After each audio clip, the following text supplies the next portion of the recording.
News 24 తెలుగుకి స్వాగతం. వార్తలోని ముఖ్యాంశాలు ఇప్పుడు చూద్దాం. అంబేద్కర్ కోనసీమ జిల్లా ముమ్మిడివరం మండలం ఐనాపురం గ్రామంలో బాబు షూరిటీ మోసం గ్యారంటీ కార్యక్రమం గ్రామ కమిటీ అధ్యక్షులు చప్పడి వెంకట్రావు అధ్యక్షతన జరిగింది. ఈ కార్యక్రమంలో నాయకులు మాట్లాడుతూ చంద్రబాబు చేసిన మోసాలను ప్రజల్లోకి తీసుకువెళ్తామన్నారు. సూపర్ 6 పథకాల పేరుతో తల్లికి వందనం పథకం కింద ఇంట్లో ఎంతమంది పిల్లలు ఉంటే అంతమందికి తల్లికి వందనం అని చెప్పి ప్రజలను మోసం చేశారని అన్నారు. ఈ కార్యక్రమంలో వైఎస్ఆర్సీపీ మండల అధ్యక్షులు, గ్రామ కమిటీ అధ్యక్షులు, వైఎస్ఆర్ కుటుంబ సభ్యులు, యువత పెద్ద సంఖ్యలో పాల్గొన్నారు.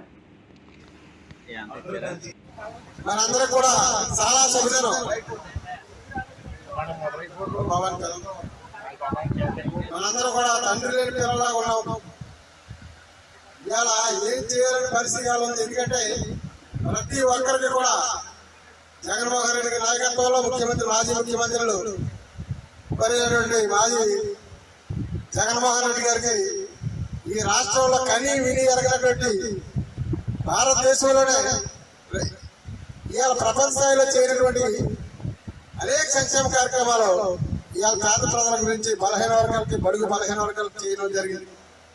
కానీ ఈ యొక్క మోసపూరిత రాజకీయాలు చేసి ఈ యొక్క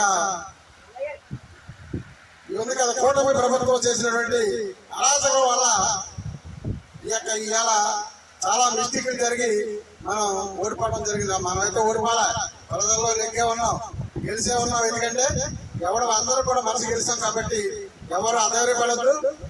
అప్పుడే రమారావు 2 సంవత్సరాలు కావస్తుంది. ఇంకొక 2 సంవత్సరాలు మనం ముక్కు మూసుకుంటే మళ్ళీ మంచి రోజులు వస్తాయి. దయచేసి అందరూ కూడా క్రమశిక్షణతో మనలో మనం కాకుండా అందరూ క్రమశిక్షణగా మనంలో ఉండాలి.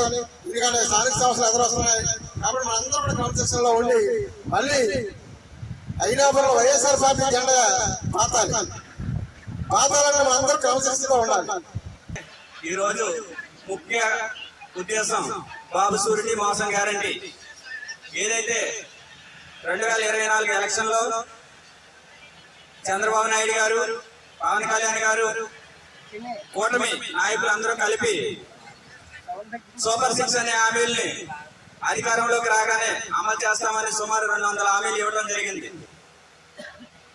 ఏదైతే హామీలు ఇచ్చారో హామీల్ని దొంగలోకి అరాకొర కార్యక్రమాలు ఈరోజు చేపట్టడం జరిగింది. గతంలో 2019 నుంచి 2024 మధ్యలో వైఎస్ఆర్ కాంగ్రెస్ పార్టీ జగన్మోహన్ రెడ్డి గారి అధికారంలో సంక్షేమ పథకాలను పూర్తిగా అమలు చేసిన వ్యక్తి ఎవరైనా ఉన్నారంటే అది జగన్మోహన్ రెడ్డి గారని ఈ సందర్భంగా తెలియజేసుకుంటున్నాను. గతంలో మన ప్రభుత్వం అధికారంలోకి వచ్చాక కులం చూడలేదు, పార్టీ చూడలేదు, వర్గం చూడలేదు. అర్హత ఉన్న ప్రతి స్కీమ్ కూడా ప్రతి పథకం కూడా ప్రజలకు అందించే కార్యక్రమాన్ని మన రాష్ట్ర ముఖ్యమంత్రి వర్యులు, మాజీ ముఖ్యమంత్రి వర్యులు జగన్మోహన్ రెడ్డి గారు చేపట్టారు.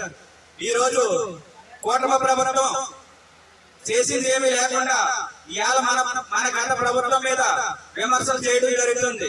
ఇప్పుడే న్యూస్ చూస్తున్నాం. మన ప్రభుత్వంలో గతంలో కాంగ్రెస్ ప్రభుత్వంలో రాజశేఖర రెడ్డి గారి టైంలో 3 మెడికల్ కాలేజీలని మన ఆంధ్రప్రదేశ్ కి తీసుకొస్తే ఈ రోజు జగన్మోహన్ రెడ్డి గారు 17 మెడికల్ కాలేజీలు తీసుకురావడం జరిగింది. ఈ రోజు ఆ 17 మెడికల్ కాలేజీలు కూడా తాగట పెట్టే పరిస్థితిని చూసాం. ఇలా ప్రైవేటీకరణ చేయడానికి చూస్తున్నారు.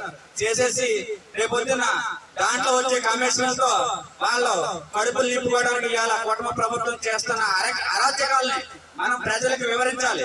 అలాగే మెజార్టీతో గెలిపించి మీరు మా అందరికి అయినాపురం గ్రామం అంటే ప్రతి ఒక్కరికి ఆదర్శం.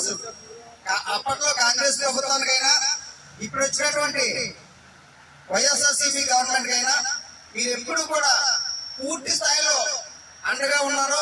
మా అందరికి ఈ గ్రామం అంటే ఆదర్శం. గతంలో 2 ఎంపీటీసీలు ఇచ్చి పెన్మతి శివసాయి గారు ఎంపీపీ చేసిన ఘనత ఈ అయినాపురం ఉంటాయి. ఈ అయినాపురంని నియోజకవర్గంలో కొన్ని పెద్ద గ్రామాలు ఉండగా అయినాపురాన్ని ఖచ్చితంగా ప్రతి ఒక్కరూ ఆదర్శంగా తీసుకుంటారు.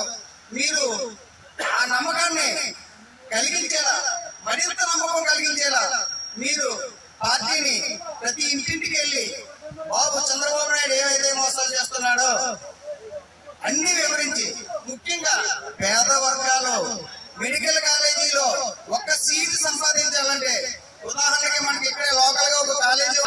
అందించాలంటే మనకు పక్కనే ఉంది 2 కోట్ల రూపాయలు కడితే గానీ ఒక సీట్ రాదు. అటువంటిది 17 కాలేజీలు కట్టి 5 కాలేజీలు ప్రారంభించితే చంద్రబాబు నాయుడు ఏమంటాడంటే, పవన్ కళ్యాణ్ ఏమంటాడంటే, హోమ్ మినిస్టర్ ఏమంటాడంటే, ఈ బిల్డింగ్ ఉండగా ఈ బిల్డింగ్ వదిలేసి ఈ ఖాళీ స్థలాన్ని చూపించి ఈ ఖాళీ స్థలంలో మెడికల్ కాలేజీ లేదంటారు. ఈ పక్కనే ఉండే ఇల్లు, ఈ ఇల్లు చూపించడు, ఈ స్థలం చూపించి ఇదిగో ఖాళీగా ఉందని. అంత మోసగాడు. మోసానికి బ్రాండ్ అంబాసిడర్స్ ఎవరైనా ఉన్నారంటే ఒక్క చంద్రబాబు నాయుడు మాత్రమే.